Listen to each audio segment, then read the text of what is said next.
¿Qué tal, amigos y amigas? Este es su canal El Mensaje de la Biblia. Hoy vamos a dar la segunda parte del tema que dimos anteriormente sobre Filipenses capítulo 2, versículos 6 y 7. Queremos recordarle que si usted no se ha suscrito todavía a este canal, hágalo. Y pulse la campanita, marque allí la campanita para que le lleguen notificaciones de los próximos programas que estaremos grabando.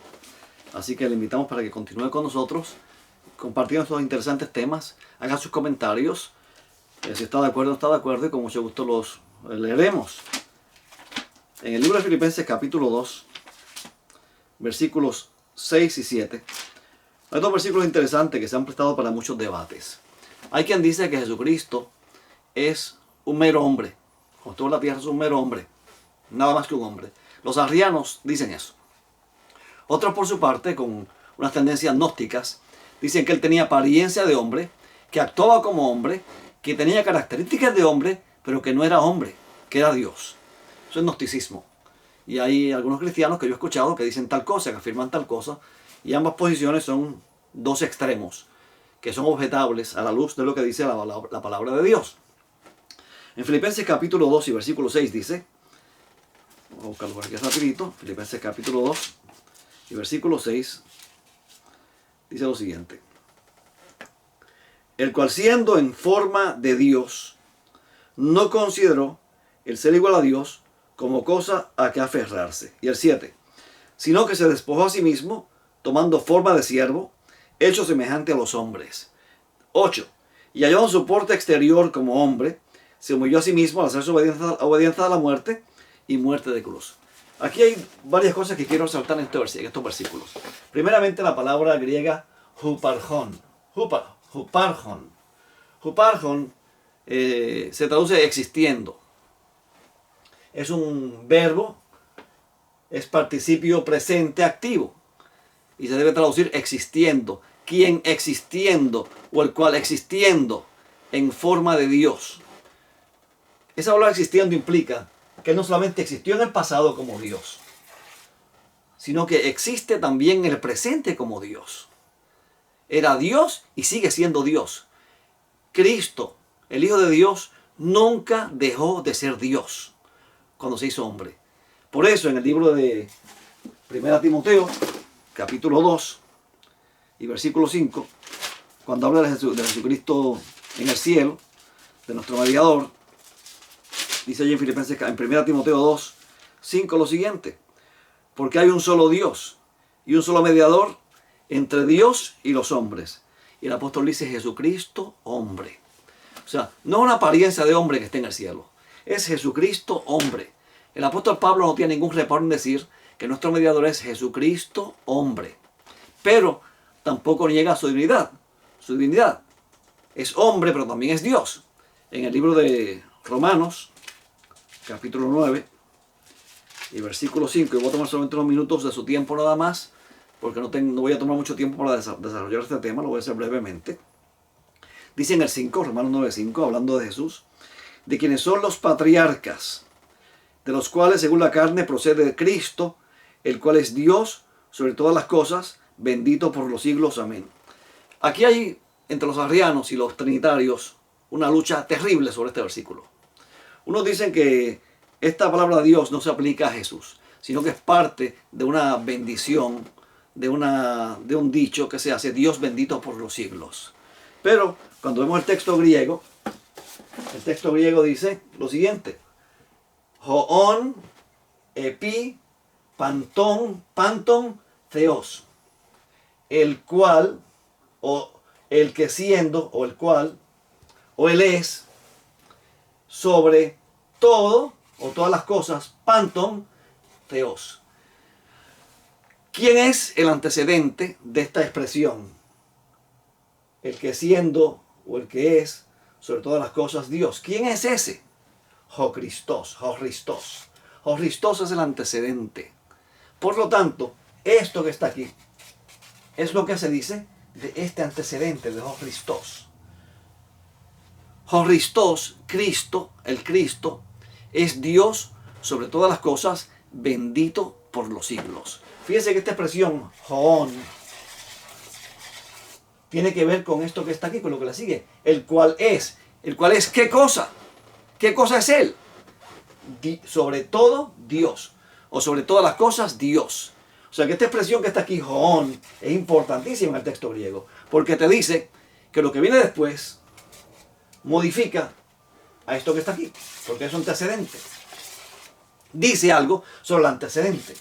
¿Y qué dice esta expresión aquí, asociada a Joón, sobre el antecedente Horistos, que es Dios sobre todas las cosas? O sea, Cristo, dice el apóstol Pablo en 1 Timoteo 2:5, que es Jesucristo hombre, nuestro mediador.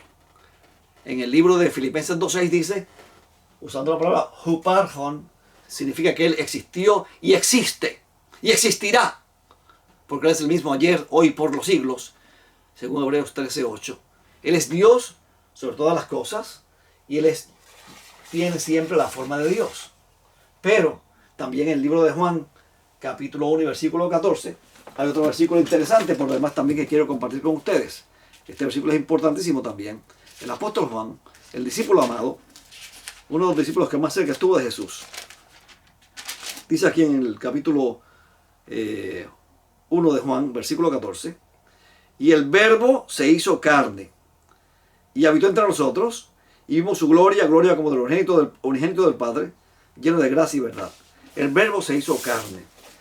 Para los griegos, la carne, el sarx, es la envoltura del alma. Y el sarx es malo. Porque para los griegos, todo lo que está aquí abajo, en el mundo real, en el mundo material, es malo, porque lo material es malo. Lo espiritual es bueno. En el cielo está el mundo de las ideas, decía Platón. Decían los filósofos griegos. Así que la sarx es mala. Pero recordemos que el Nuevo Testamento y el Antiguo Testamento hay que leerlos desde una perspectiva hebrea, no de una perspectiva occidental. Para el hebreo, basar, que es el equivalente del griego sarx, que el sarx es lo que se usa en el Nuevo Testamento para traducir basar. Basar implica el ser humano, la humanidad.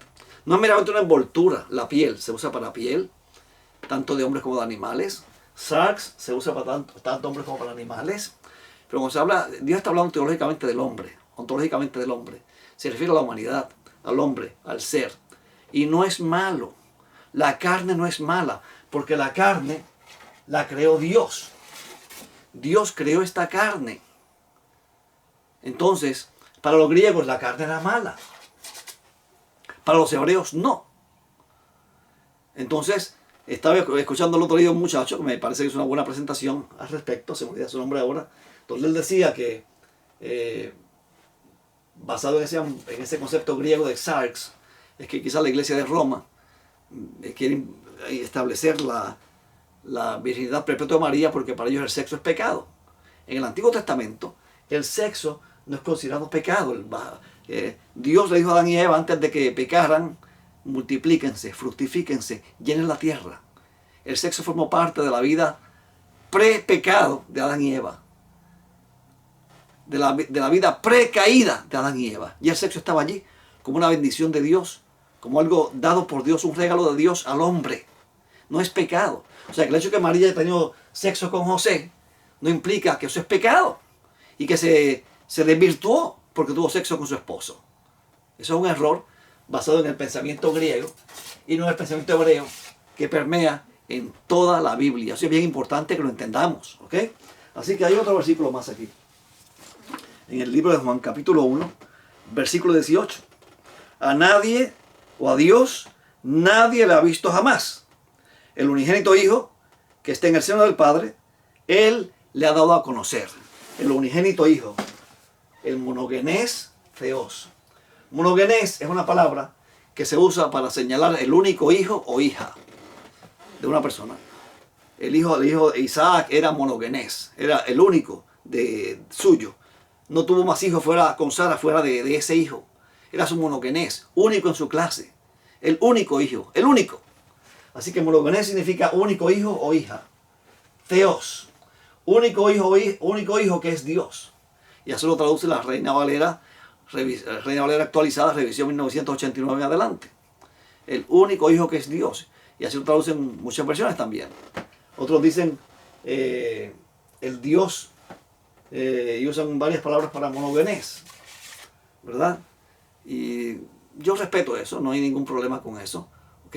El Dios engendrado, pero realmente aquí lo que dice es el único hijo que es Dios. Así que, cuando vamos a Filipenses capítulo 2, versículos 5, 6, 7 y 8, no debemos tener la menor duda, no hay que tener la menor duda, que Cristo existió, existe y existirá como Dios por siempre. Él era Dios junto al Padre, según Juan 1:1. Era Dios junto al Padre. Estaba allí junto al Padre en el principio, cuando todo dio comienzo. Es Dios sobre todas las cosas. Es único hijo que es Dios y siempre ha existido como Dios. Por lo tanto, al Cristo tomar nuestra humanidad, la tomó de verdad. El Hijo de Dios es divino humano. El arriano dice que no, que es solamente humano. Y el gnóstico dice que no, que es solamente divino. Yo les digo, amparado en la palabra de Dios, que el Cristo, el Hijo de Dios, es divino humano. Y creo que con esto redondeo este tema en el día de hoy, breve, cortito y al punto. Y ese Cristo pudo haber venido como Dios, solamente como Dios. Si era Dios quien tenía que morir, Él no tenía que haber tomado un cuerpo humano para morir. Hubiera muerto como Dios y se acabó y decimos morir, se murió Dios. Murió Jesucristo, hombre, murió el Cristo divino humano. Murió en la cruz. Y eso es bueno que lo entendamos de esa forma, amparado en estos versículos y en otros más que podría darles, pero para la prueba, con esto solamente basta. Bueno, mis amigos, no tengo tiempo para más. Recuerda que ese Jesús tomó tu lugar para salvarte, para rescatarte. Él vino a buscar y a salvar lo que se había perdido. ¿Has tú hecho pacto con Jesús? ¿Has permitido que el que vino a buscar te encuentre? ¿Te encontró Jesús? ¿Te dejaste encontrar? Él vino a buscarte. Pero hay gente que se le esconde a Jesús. Hay gente que huye de Jesús. Él dice, ven. Cuando alguien va a pecar, un Dios a veces encuentra a buscarlos. Y ellos se escondieron. No se querían dejar ver de Dios. Y así pasa con muchas personas. Se le esconden a Dios. Se le esconden al Espíritu Santo. Pretenden esconderse porque no pueden esconderse. Y se le esconden a Jesús. Jesús dice, aquí yo estoy a la puerta y llamo. Recuerda, yo vine y lo dejé todo por ti. ¿Qué estás tú dispuesto o dispuesta a dejar por mí? Yo estoy a la puerta y llamo. Si alguno oyere mi voz y abrirá la puerta, entrará Él y cenaré con Él y Él conmigo. Él tomó la iniciativa de venir a buscarte, de venir a salvarte, de venir a tocar a tu puerta. Él no tenía por qué hacerlo. Lo hizo por amor.